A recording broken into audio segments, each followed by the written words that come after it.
प्रणाम। आज lotus tower TV पे हमारे साथ बांसगांव के ब्लॉक प्रमुख जी हैं और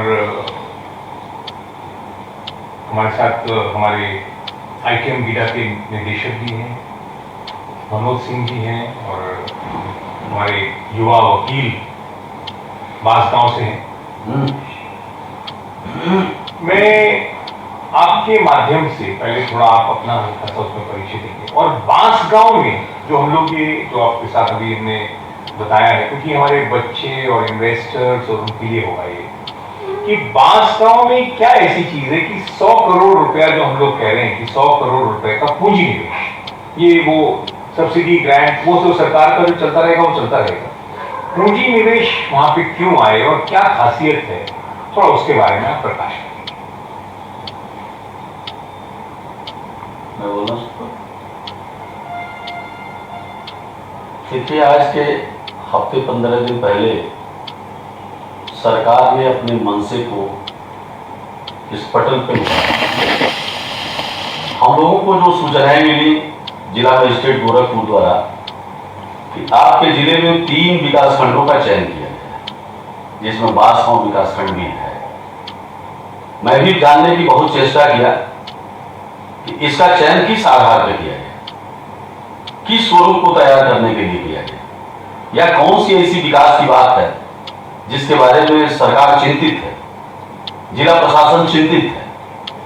और निश्चित रूप से अगर चयन किया गया तो हमारे और आपसे कहीं ऊपर उठ करके लोगों की सोच रही होगी कि विकास की जो गति है वो धीमी है, विकास उनके कागजों में हुआ, पटल पे दिखा नहीं, इस नाते इसका सिलेक्शन किया जाता है, इस नाते इसका चयन किया गया होगा। और निश्चित रूप से सरकार की जो मंशा रही है जो है, हम लोग उसके साथ मिलकर के छोटे छोटे चीजों पर, छोटे छोटे इकाइयों पर, छोटे छोटे व्यवसायियों से संपर्क करके, आत्ममंथन करके निश्चित रूप से उस विकास में बाधा ना हो, बाधक ना हो, एक साधक के रूप में, एक साधना के रूप में उस काम को आगे बढ़ाया जाए, तभी वहां का विकास हो सकता है। सरकार के सिर्फ सोच से काम आगे बढ़े ऐसा संभव नहीं है। जैसे आप लोग जैसे महापुरुषों का आगमन हुआ, हम लोग उससे उद्वेलित नहीं हुए, उससे प्रशंसनीय हुए, उसे आत्मविश्वास होगा कि निश्चित रूप से आप लोग जैसे विद्वानों को, आप लोग जैसे खोजबीन करने वाले लोगों को अगर सरकार को मिला हुआ है और निस्वार्थ भाव से सरकार अगर इसका यूटिलाइजेशन तरीके से करना चाहती है, तो अगर 3 ब्लॉकों का जो सिलेक्शन हुआ है सही मायने में सरकार से बजट आता रहे, उनके अपने योजनाएं बनती रहें, उनकी अपनी कार्य योजनाएं बनती रहें और प्रस्ताव के मुताबिक सैंक्शन करके उस कार्य को कार्य रूप में परिणित किया जाए जो पटल पे दिखे, तो निश्चित रूप से विकास की धारा बढ़ेगी। हम सभी लोगों की सोच एक है, हम लोगों की एक सद्भावना एक है। निश्चित रूप से सरकार ने जो सोचा है, सरकार धन्यवाद की पात्र है। इस नाते कि कभी भी आज से करीब 15 से 20 वर्ष हो गया हम लोगों को राजनीति में, ब्लॉक के राजनीति में आए वहां, लेकिन कभी इस तरह की सोच दिखी नहीं, कोई ऐसा सिलेक्शन नहीं हुआ।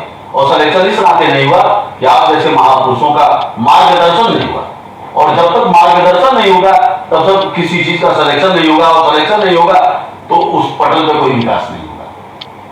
100 करोड़ नहीं, 1000 करोड़ आएगा। जैसे आप देखिए हमारे गोरखपुर जनपद विकास की धारा दिखती है, दिख रही है।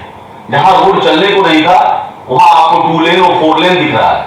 अभी 4 दिन पहले हमारे उत्तर प्रदेश के रहनुमाई करने वाले मुख्यमंत्री का जब आगमन हुआ तो पैडलेगंज से लेकर के ऐसे सकरे रास्ते को उन्होंने अखबार के सुर्खियों में इस जनपद का, इस प्रदेश का, इस देश को उन्होंने एक मुखड़ा दिखा दिया कि 4 लेन की एक सड़क जो है वो पैडलेगंज से होकर के, छात्र संघ चौराहे से होकर के, एमएम नर्सिंग होम से लेकर के और फिलहाल गोरखपुरी के चौराहे तक जाएगी, जिसमें 200 करोड़ रुपए खर्च होगा। तो पैसा आना, खर्च करना एक अलग बात है।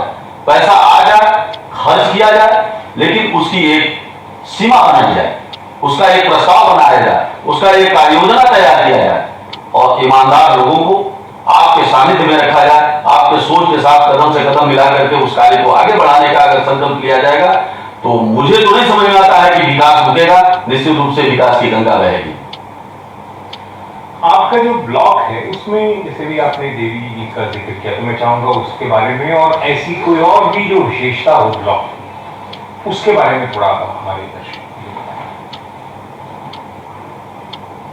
अब कहने के लिए तो कुछ बोला जा सकता है।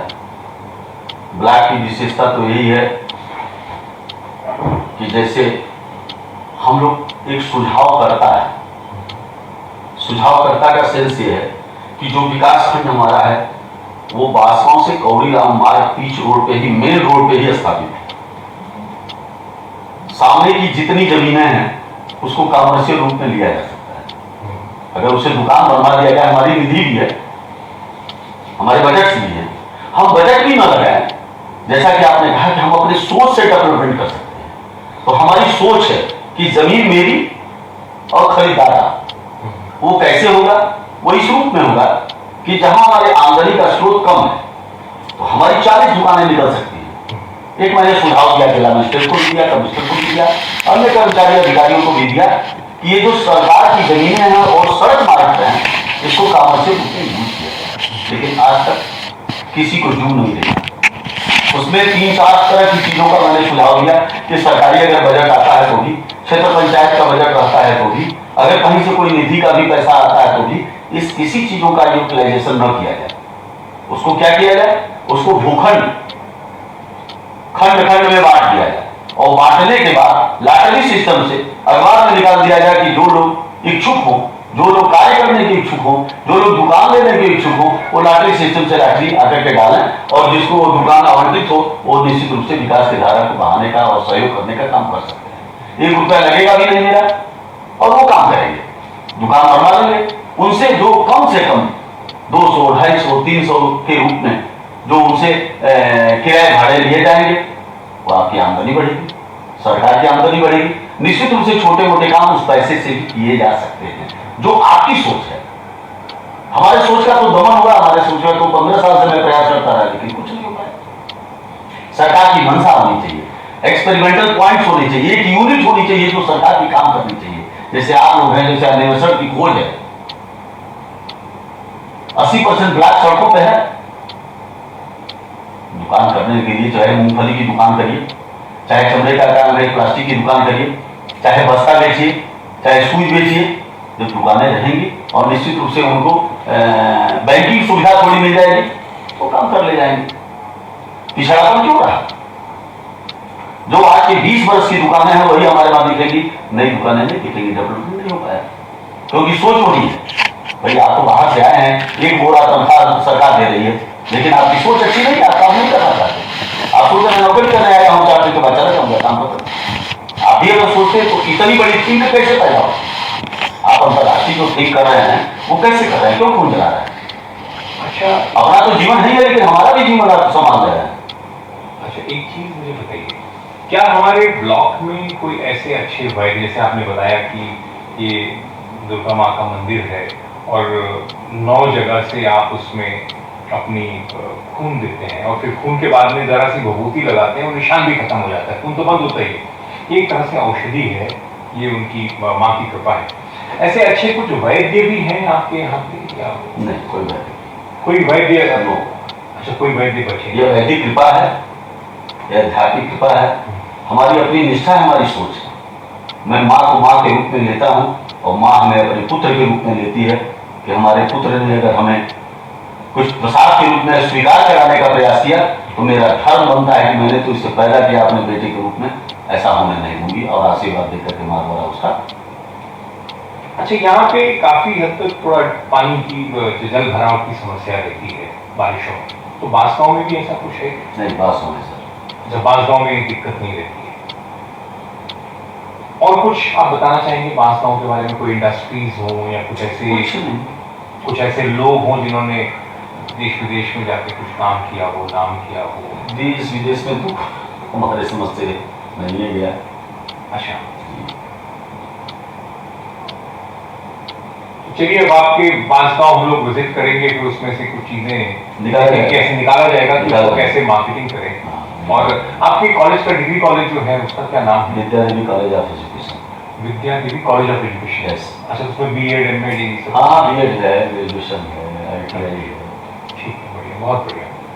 हमारे साथ हमारे ITM बीड़ा के निदेशक जी हैं, तो आप थोड़ा ये जो कार्यक्रम कर रहे हैं हम लोग मिलकर के, इसके बारे में अपने जो हमारे दर्शकों को सबसे पहले तो धन्यवाद देना चाहेंगे प्रमुख जी का, हम लोगों के आमंत्रण स्वीकार किया और यहाँ आए, अपना कीमती समय दिया और पर्याप्त समय दिया हमको, चीज़ों को समझने का प्रयास किया। जो भी हमारे मनोज जी ने प्रेजेंटेशन इस प्रोग्राम के लिए बताया उसके लिए बखूबी समझने के बाद कुछ आश्वस्त भी किया हम लोगों को कि बहुत सारी संभावनाएं हैं हमारे ब्लॉक में, उस पर हम लोग मिलकर काम कर सकते हैं। तो निश्चित हम इसके लिए आपका आभार व्यक्त करते हैं। आईटीएम संस्थान की भी यही मंशा है, इस संस्थान परिसर से बाहर रूरल जो यूथ है हमारा, उसके लिए भी कुछ अच्छा काम कर सके, कुछ सहयोग दे सके। टेक्नोलॉजी और बाजार दोनों के मिश्रण से कुछ अगर उत्थान कर सके तो उसके लिए हम सब लोग पूरे सच्चे में से तैयार हैं। आपके मार्गदर्शन से आपके लाभ निश्चय प्रयास करेंगे, काम करेंगे। एक बार पुनः स्वागत है। हमारे साथ मनोज सिंह जी भी हैं जो इंडो यूरोपियन चेंबर के सेक्रेटरी हैं।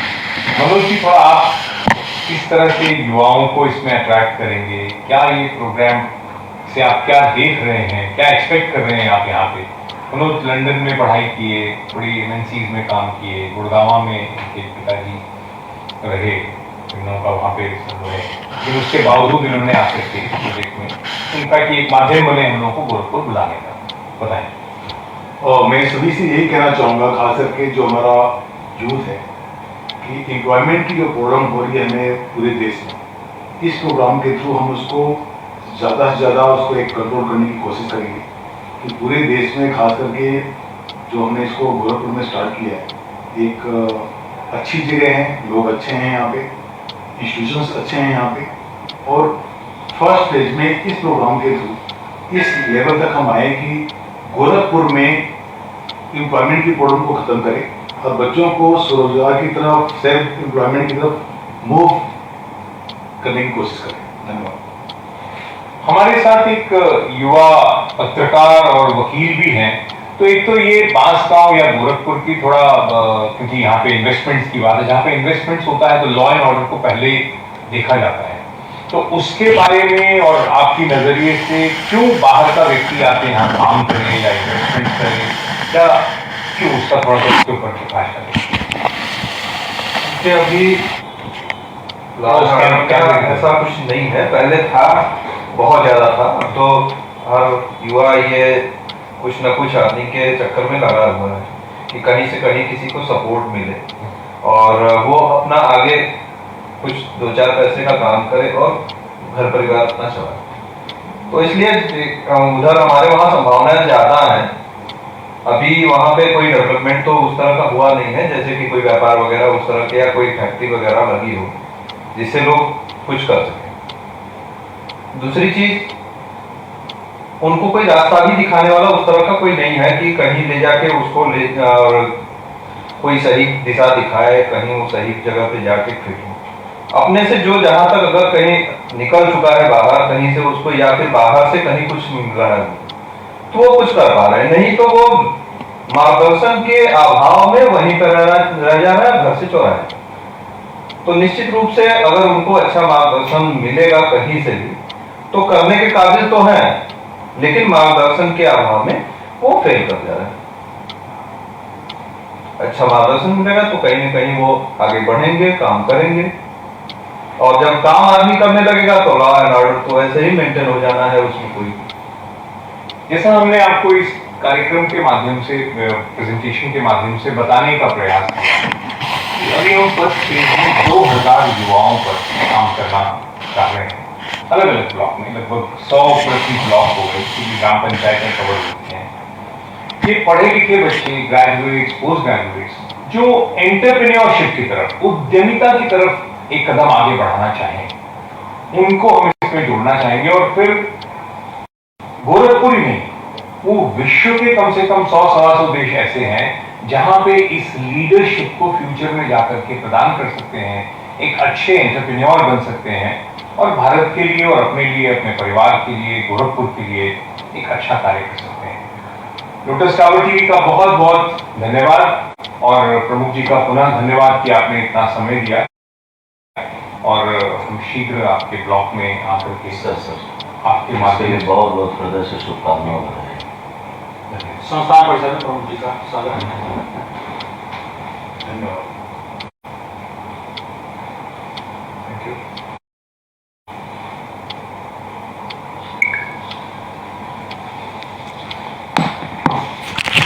कोई आह्वान करना चाहते हैं क्या समाज से, जनता से या किसी से? क्या कह रहे हो? आप कुछ युवाओं से?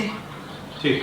आपको लोग लाइव देख रहे हैं इस समय, कहाँ भेजो, व्हाट्सएप करो। ये प्रोग्राम लाइव भी आ रहा है। युवाओं से तो यही आह्वान हाथ जोड़ करके है कि निश्चित रूप से विकास के बारे में सोचें, जी, व्यवस्था के बारे में पता नहीं सोचें, कौन सा टेक्स्ट और सबसे पहली प्राथमिकता तो शिक्षा जगत में शिक्षा की है। जब आदमी एजुकेटेड होगा,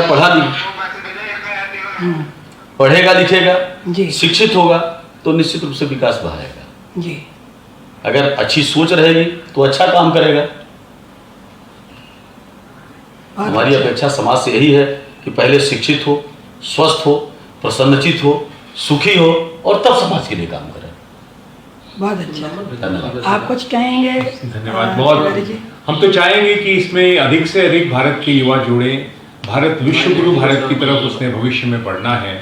तो जब तक हमारे उद्यमी बच्चे और जॉब सीकर की जगह जॉब प्रोवाइडर्स नहीं बनेंगे, जी, और हमें क्योंकि विश्व गुरु कहना एक अलग विषय है। विश्व गुरु का मतलब हुआ कि जब तक भारत के कण कण में, यानी कि बच्चे बच्चे में वो गुरु तत्व नहीं आएगा, जी, जब तक हम में विश्व की समस्याओं का समाधान और उसका निदान करना हमें नहीं आएगा, तब तक भारत कभी विश्व गुरु भारत बनेगा नहीं।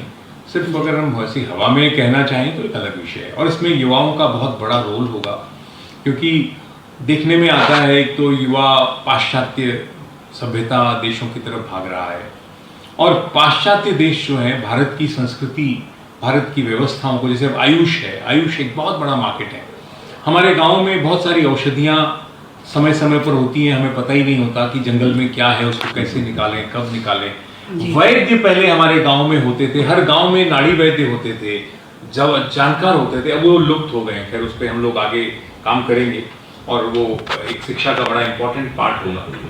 Spiritual dimension of sustainable development, जैसे ये दुर्गा माता जी का मंदिर जो एक बड़ा स्थान है, मैं तो चाहूँगा कि जो भी इसको देख रहे हैं कि बांसगांव में कभी नवरात्रों में जो ये जहाँ पे हजारों की संख्या में लोग अपने 9 अलग अलग अंगों से खून चढ़ाते हैं, और फिर पुनः वहाँ की भभूति लगा करके वो साफ हो जाता है, खून बंद हो इन्होंने भी जाता चढ़ाया है। है। और आप तो हर साल चढ़ा रहे हैं, और आपने बताया भी कि शरीर में हर जगह पे कट है।